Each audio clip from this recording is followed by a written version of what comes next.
Welcome back to the channel, guys. Thank you for tuning in. Within this video, I'm going to give away something for free. So if you stick around long enough, you're going to be able to learn a lot of what not to do in the gym or with your fitness goals. So I've been training probably longer than 10 years, but properly for about 10 years. And I'm going to share with you today some of the biggest mistakes that I've made over them 10 years and how you can mitigate doing the same to make a lot more progress with your own fitness journey. So we're going to go through 10 points, and the first one being not hiring a coach sooner. So I've worked with now 3 coaches, and some people might be watching this and thinking, hold on a minute, aren't you a coach yourself? Yes, but that doesn't mean that I can't have a coach to almost see it as like a mentor as well. You know, a coach isn't just a coach. I know what to do. I know how to get in shape. I know how to build muscle. Of course I do. I've taught hundreds of guys and girls to do the same over the years, but a coach isn't just someone to, you know, teach you new things or to kind of do a different methodology in terms of what you'd normally do, but it is to be that kind of mentor figure. And I think when you are going through a fitness journey, I mean, if you have other things in life, such as a business and maybe clients to look after, the last thing that I want to be doing is worrying about food changes or when to increase expenditure, or it's just having someone to hold you accountable and keep you to a very high standard. And obviously the education side comes with it as well. You know, you do learn new kind of methodologies from different coaches. So, you know, one of my biggest fundamentals of being the coach that I am today is learning from different coaches. And I think if I was to hire a coach a lot earlier on in my fitness journey, I would be a lot further ahead. And I think this is something that a lot of people are almost ashamed to do, or they feel like they should know it all. And it's almost like a sign of weakness if they ask for help from a coach. Trust me, if you ask for a coach, that is not a sign of weakness. It's a sign of strength. If anything, you know, it shows that you are willing to learn. It shows that you want to be the best version of yourself, whether that be from a physique standpoint or just from like an educational standpoint. So I thought I could do it all by myself. And investing in a coach earlier in my kind of training career would have got me a lot further than where I am now, physically, mentally, and even maybe from a business standpoint as well. So that is something I would definitely not make the mistake of doing again if I was to go back 10 years. Number 2 is not taking nutrition seriously on the weekends. And I kind of always remember my uni days being like this. Monday to Friday, I would be absolutely bang on with everything, you know, like it is now pretty much. Sleep, training, nutrition, hydration, steps, cardio would be absolutely nailed in the week. And I remember this would be my kind of, I'm not going to say chat up line, but if I ever got speaking to even just, you know, guys or girls on a night out, I would always say, yeah, I love the gym. I'm really good Monday to Friday, but I kind of just throw it all away on the weekend while I'm down in a pint of Guinness or something back in the day. And, you know, you can't be 100% on plan Monday to Friday and then like 10% on plan Saturday, Sunday, or Friday night, Saturday, Sunday. Because I would just go out drinking, especially during uni, Friday, Saturday, and then just eat whatever I wanted during them kind of 2 or 3 days. And this was just massively keeping me in the same position. Like I'd make progress, I'd look at the scales or visuals Monday morning, and it was like almost back to square one. And that would just be rinse and repeat for a numerous amount of years, and it just massively holds you back. If you are serious about your fitness journey, you know, you can't throw away the weekends. They are still days of the week. They still count towards your goals. So that is the second one. The third one, I have very strong images of kind of my uni time, because I feel like this is when it really started my gym kind of career, and lifting weights and physique development as a whole. So I always kind of refer back to uni, and I would go into the gym. I'd always have a set split, and I probably would always do the same sessions, but I wouldn't track what I was doing in the gym, you know, in terms of lifts, in terms of weights and reps. It was just like, yeah, I think that looks about what I did last week, so let's try it. And then wouldn't track it, wouldn't know what I did in the previous session, and that wouldn't give me any room to progress moving forward. You know, if you're just going to the gym and you're just going to the gym to tick a box and yeah, had a good session, yeah, felt sore, so it must have been good, chances are you're not actually doing anything apart from wasting time and just accumulating junk volume. You know, I had no clue what I was doing. I didn't track anything. I might have maybe tracked it for a week, then I would have forgotten about it the second week because it was just on my notes or just lost in my phone archives, basically.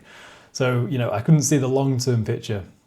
Whenever I didn't love my workouts, you know, how would I possibly expect to make progress? And this was something that I just wasted so much time on doing. And just that simple change in itself would have got me a lot further than where I am today. The fourth one is not spending enough time within a building phase. And as a naturally skinnier kid, I should have spent way more time in a building phase. You know, I would, and I've spoken about this before on YouTubes and Instagrams, that I would jump from phase to phase. Like I'd do a bulk, maybe leading up to Christmas, and then come January, it's time to cut again. And you're just not giving your body any chance or reason to grow. Coincide that with the weekends and not tracking my lifts. Like there was obviously going to be, you know, expectations that I wasn't really going to go anywhere. My kind of physique just stayed the same, I'd say, for about 5 years, when in reality I could have been 5 years ahead of where I am now if I was just to be a little bit more smart with my decision making and what phase I wanted to be in, and just commit to that phase as well. I think the biggest thing back then is because I always wanted to have abs. I always wanted visible abs. You know, it was something that looked good when you went out to the park in uni and you took your top off. You know, you didn't want to be seen as this kind of softer, fluffier guy. But, you know, thinking back and having a maybe more open mindset back then, I should have just spent a lot longer in the building phase, because it would have got me a lot further from a muscle building standpoint than where I am today. The fifth one, which kind of coincides with the second one really, is I was drinking every single weekend. You know, I'm not going to be scared to admit that to you guys, that even after uni, you know, even probably 3 years ago, every single weekend I'd drink. And it is such a cultural thing for us to do, especially, you know, in the warmer seasons and the summertime. It's just what we do. Like, we work in the week, and our reward and our treat is to go out and get absolutely shit-faced and just regress it come Sunday morning, Monday morning, because you just get stuck in this very vicious loop of progress in the week, you know, looking after your body in the week, and then just absolutely fucking it up on the weekend by drinking. And I'm not talking just went for a couple of pints. Like, I would be getting absolutely bladdered every single weekend, and I still see a lot of people doing that now, and it is a very vicious cycle to get trapped into, because it's just like a rat race. It's such a English, British thing to do, and it's a shame. It is very cultural, don't get me wrong, and I stand by this in every single video that I make. I love drinking and I love getting drunk, but I think there comes a time when you get older and you mature that you realise that doing that every single weekend, if you've got other goals such as your physique development, business aspirations, you know, just generally want to feel better, this is not congruent with that kind of goal at mine. You know, it's not a lifestyle that you should really find yourself slipping into, because it's poor recovery from a gym standpoint.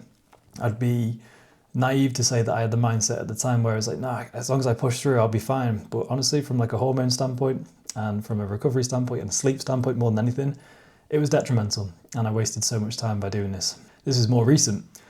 2 or 3 years ago, taking, you know, the building phase way too far and just getting sloppy, getting fat, eating junk food as and when I wanted, really, and just pushing calories way too high to try and hit a certain amount of weight. And, you know, this just led to poor digestion, low energy levels. I felt shit in myself because I was fat, overweight. I was technically overweight on BMI.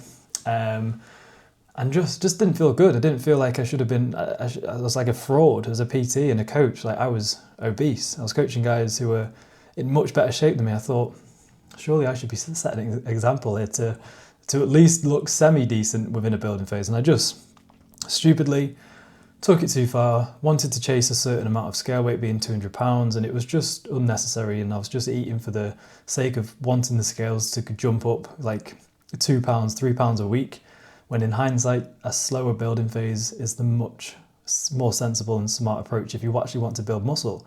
If you want to gain weight, God knows why you would want to gain weight and fat, unless maybe you're a power lifter or you've got to, you know, make a certain weight cap for a sport or something. That's the only thing I can really think of. Or you want to be just absolutely disgusting in some form way. Maybe it's Halloween coming up and you're trying to imitate some kind of monster. Then I don't know why you'd chase scale weight. You know, you're chasing tissue, you're chasing muscle, you're not chasing weight, because you're just going to get fat. And that's something that I learned the hard way. The next one is not, again, same as the building phase, but not giving myself long enough in a dieting phase. And this was more the early stages of my dieting. I'd maybe diet for 6 weeks, lose a lot of weight very quickly and aggressively by doing HIIT, stripping foods really low, having like 0 carbs to fuel my sessions, which then leads on to the next one. But not giving myself long enough in a dieting phase was just a recipe for disaster. You know, pushing a bulk too far and then not giving myself long enough to diet. It's just, you're just like this. You're not making any progress. You're just continually up, down, up, down. You just sat exactly where you are. So if you're not moving forward, you're not moving back. You're just kind of stuck where you are. And this was something that I was in a position of for many, many years. Don't get me wrong, I still love the gym, but looking back, I could have just utilised that time in the gym. And with I used to food prep quite well in uni compared to like my flatmates and stuff. I would always be cooking my meals ready for the day and for the week, but just throwing it all away by doing stupid things elsewhere. Which then leads on to the next one as well, not fueling my sessions correctly. I remember in uni I would maybe train fasted because back in the day you'd read something and you think this would be the best way to build muscle or to strip fat, whatever goal it was at the time. And food, carbohydrates specifically, is your fuel. It is your bread and butter for your training performance. If you're underfueled for the gym, even from like a protein synthetic standpoint, you're just putting yourself in a massive position of being in a catabolic state. You're going to lose muscle if anything. So, making sure you're well fueled for your training sessions was a huge underlying issue that I had. I'd train fasted, I'd train after a night out, I'd train like hours before a night out when I'd be going to drink. Looking back now, it's just very, very silly. So don't do that one as well. If you are slightly younger watching this, and you are in uni maybe, don't get into that kind of spiral effect that I used to be in, because it's just a waste of time. It is a waste of time. Neglecting sleep and recovery. Okay, so I always thought training harder would fix everything. if I was sore the next day, I'd be like, that's good, it's a sign that it's working. And I'd go and train again and absolutely batter myself again. I just never prioritized recovery. I remember I used to train, because I used to go out on the weekends at uni as well. I thought if I trained 7 days a week, that would kind of reverse the alcohol, the junk food, the poor sleep. And I'd kind of get away with it, where in hindsight, if I probably took a little bit more rest these days after drinking, I would have made much more progress. So don't feel that you can out-train the sloppiness on the weekends. That's something that will just be, again, detrimental to your health, your physique, and just overall mindset as well, because you're just chasing nothingness. You're just wasting so much time. So make sure you are prioritizing sleep. And even now, I've got a few guys on the team who, when they initially came to me, like, yeah, I can train 6-7 days a week. I'm like, I'm sure you can, but do you want to make progress at the same time? So sleep and recovery are such huge fundamentals of physique development, and something that I never used to kind of prioritize. And then the last one is, and I see it all the time in the gym still now, which is sad, and I would love to go up to people in the gyms that I go to and I wish I had when people come up to you in the gym, you just think, you're probably not even qualified to tell me stuff like this. Have you got any form of qualifications to make you slightly eligible to give me some advice? Not that anyone comes up to me to give me advice, of course, but when you see other people doing it and you think maybe it's just like an old school bodybuilder, or like someone who's just a bit older, who just has been through it all, who knows everything, but chasing heavier weights with improper form. And you see a lot of guys in the gym still to this day swinging weights around or doing squats with like half reps, range of motion wise, and you just think, mate, bring the weight down a tiny bit and just actually target the muscle. Look for full range of motion, look to actually challenge the muscle within its shorten range and its lengthen range. And more weight doesn't mean more muscle, and that's something I used to think. And typically you would think that, wouldn't you? But if you're not lifting that weight correctly, you're just putting additional strain and fatigue onto your body, which is going to take away from what you're trying to achieve to build a muscle. You're better off controlling a weight that you can actually control through a full range of motion. Remember, we are chasing stimulus in the gym. We are not chasing weight, okay? And that's something that I always used to do. I thought training harder would fix everything, and if I trained harder and lifted heavier with even shit form at the time, I thought just rip and grip back in the day. And I think sometimes you do need to learn that the hard way.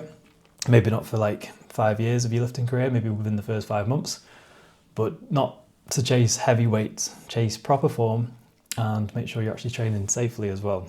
Within reason. Obviously the intensity needs to be there, but there's a fine line between intensity and this weight's too heavy for me. So I've learned an awful lot in the past 10 years, and I'm sure I will continue to learn an awful lot in the next 10 years, because this is something that I plan on doing for the rest of my life until my body and mind tells me to stop. But it was a lot of trial and error, and I'm sharing these with you today, guys, because hopefully you can take, even if it's just one of these things, if everything else is on point and you can just take away one of these things, then I've done my job here today on this YouTube video. So yeah, hopefully you don't make some of the mistakes that I did if you are earlier on in your lifting career, or you're at the same point as me and you're still doing some of these things. Because I learned the hard way, but again, it's got me to this position that I'm in today. So probably shouldn't have made them as early or as long as I did. But then again, if you've taken it with some form of education today, then I've done my job. And yeah, hopefully you enjoyed this video.